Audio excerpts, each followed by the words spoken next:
বর্ষাকাল, মেদিনীপুরে এক পুরনো গ্রাম।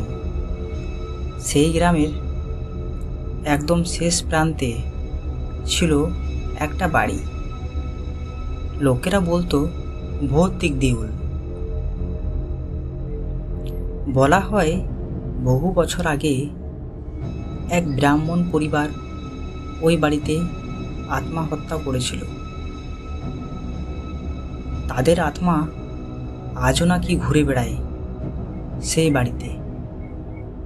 একদিন শহর থেকে আসা এক তরুণ সাংবাদিক রাহুল ঠিক করল সে এই বাড়ির রহস্য ফাঁস করবে,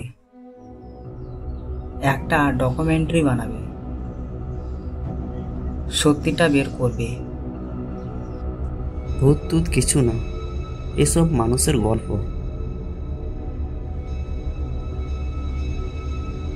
তখন বাজে রাত 12টা।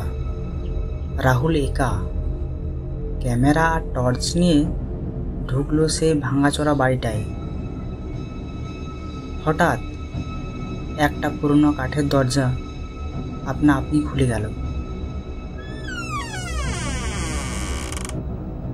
কে আছো? বেরিয়ে এসো। কেউ সাড়া দিল না, তবে একটা ছায়া ধীরে ধীরে বেরিয়ে এলো দরজার ফাঁক থেকে। কালো ঘন ছায়া, চোখ যেন আগুনের মতো লাল। রাহুল ক্যামেরা চালু করলো। ক্যামেরার স্ক্রিনে দেখা গেল ছায়াটা যেন মাটিতে ছুঁয়ে হাঁটছে না। তার মুখ নেই, শুধু ফিসফাস করে কথা বলছে।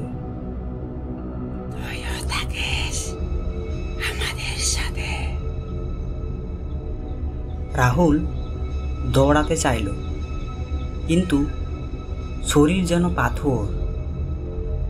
ছায়া কাছে এসে বলল, এই বাড়িতে ঢুকলে আর কেউ বেরে না, তোকে থাকতেই হবে।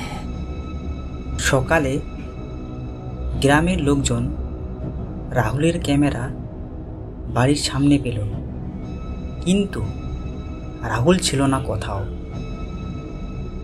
আজও যদি কেউ রাত 12টার সময় ওই বাড়ির পাশে দাঁড়ায়, শোনা যায়,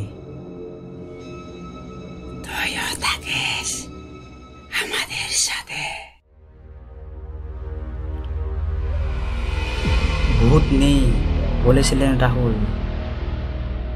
আজ তোর ক্যামেরাই বলছে ভয় সত্যি।